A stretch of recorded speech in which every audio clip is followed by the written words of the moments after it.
ज्याने समजून घेतलं तो श्रीमंत होणारच. नमस्कार, मी Aparna Sunil Borude. Change your life या चॅनलवर तुमचे स्वागत आहे. तुम्हाला कधी असं वाटलं का की काही लोक श्रीमंत असतात आणि ते आणखी श्रीमंत होत जातात? 10 वर्षाने ते आणखी श्रीमंत झालेले आपल्याला दिसतात. आपल्या घरातील मोठी माणसे म्हणतात, लक्ष्मी लक्ष्मीकडे जाते. हो, हे खरं आहे. आपण जर लक्ष्मीचा आदर केला, आपल्याजवळ ठेवली तर ती नक्की वाढत जाते. आणि मोठी माणसे असेही म्हणतात की आज पगार झालाय ना, आज आपल्या मालाचे पैसे आलेत ना, तर ते आजच्या दिवस घरात ठेव, उद्या खर्च कर. मग आपण तसंच करतो, हो ना? आणि हेच आज मी तुम्हाला सांगणार आहे. मी एक खूप छान पुस्तक ऐकलंय, the richest man in Babylon. Babylon हे खूप श्रीमंत लोकांचं शहर. यामध्ये आर्काड आणि त्यांचे 2 मित्र यांचा संवाद या पुस्तकामध्ये सांगितला आहे. आर्काड आपल्या मित्रांना हे सिक्रेट सांगतात श्रीमंत होण्याचे, आणि ते त्यांचा अनुभवही यातून सांगतात. हेच सिक्रेट आज मी तुमच्याबरोबर शेअर करणार आहे. तुम्ही या गोष्टी कधी ऐकल्या तर तुम्ही येणाऱ्या 10 वर्षामध्ये नक्कीच श्रीमंत होणार, आजच्या परिस्थितीच्या तुलनेमध्ये. हो, नक्कीच. तर यासाठी तुम्ही हा व्हिडिओ शेवटपर्यंत नक्की ऐका. पहिलं आणि खूप महत्त्वाचं सिक्रेट, बचत. जो आपल्या कमाईमधून 10% बचत करतो त्याकडे पैसा येतो. काही लोक म्हणतील नाही होतो, बचत उलट जास्त खर्च होतो. पैसा पगार आला की लगेच त्याला वाटा असतात. खर्च जसा की पुढेच उभा असतो. उलट आणखी पैशाची गरज पडते. आणखी लोकांकडनं उधार घेऊन ते खर्च भागवावे लागतात किंवा ते खर्च पुढच्या महिन्यामध्ये ढकलतावे लागतात. तरीही जर तुम्ही तुमच्या कमाईमधील 10% पैसा बाजूला ठेवला, आपल्या तिजोरीमध्ये तसाच ठेवला, तर त्याने तुम्हाला उद्या मोठी रक्कम तुमच्याकडे येऊ शकते. तुम्हाला काय माहीत, आमचा खर्च नाहीच राहत काही. पगार 10-50 हजाराचा 1 लाख झाला तरी पुरत नाही. मग यासाठी दुसरा सिक्रेट, एखादी गोष्ट खर्च करताना स्वतःला विचारा की जर हे मी आज घेतलं नाही तर काही फरक पडेल का? मी या गोष्टीशिवाय जगूच शकत नाही का? नवीन कपडे असतील, काही इलेक्ट्रॉनिक वस्तू असतील, ज्यामध्ये आपला पैसा वाया जाण्यासारखा वाटत असेल, अशा ठिकाणी खर्च करू नका. असतील तर घेऊ नका. हो, बरोबर सांगताय. तुमचं बजेट तुम्ही बनवा.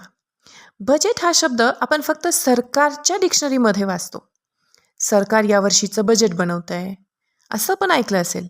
पण हो, आपलं घर उद्या चालवण्यासाठी आज आपण आपल्या पैशाचं बजेट बनवलं पाहिजे. त्यामध्ये 10%ची बचत असली पाहिजे, 90% खर्चण्यासाठी असले पाहिजे.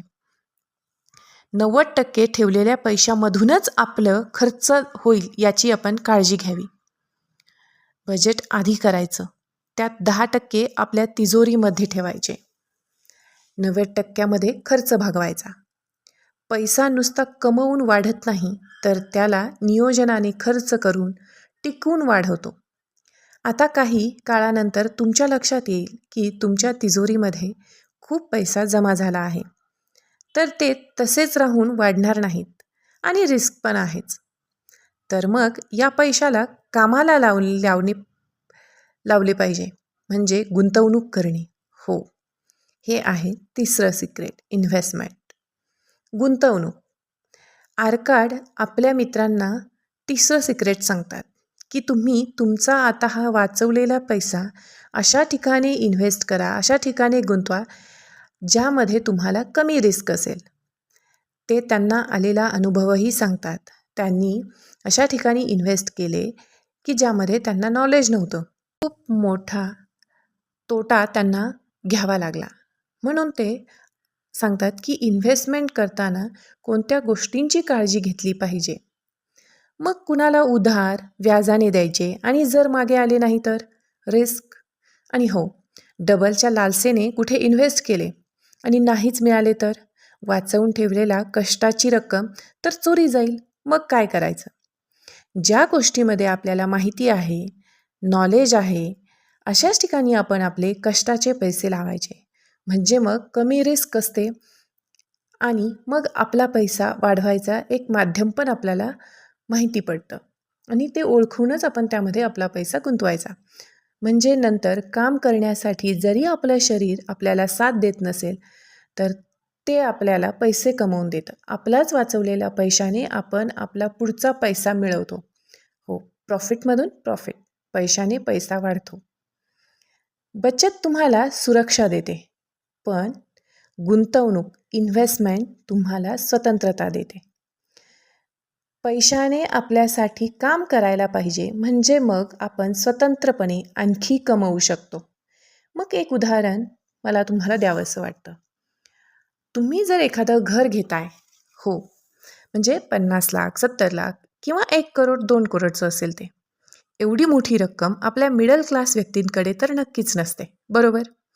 मग आपण लोनवरती ते घर घेतो. आपली महिन्याच्या कमाईमधूनच तो हप्ता बँकेमध्ये जाणार असतो.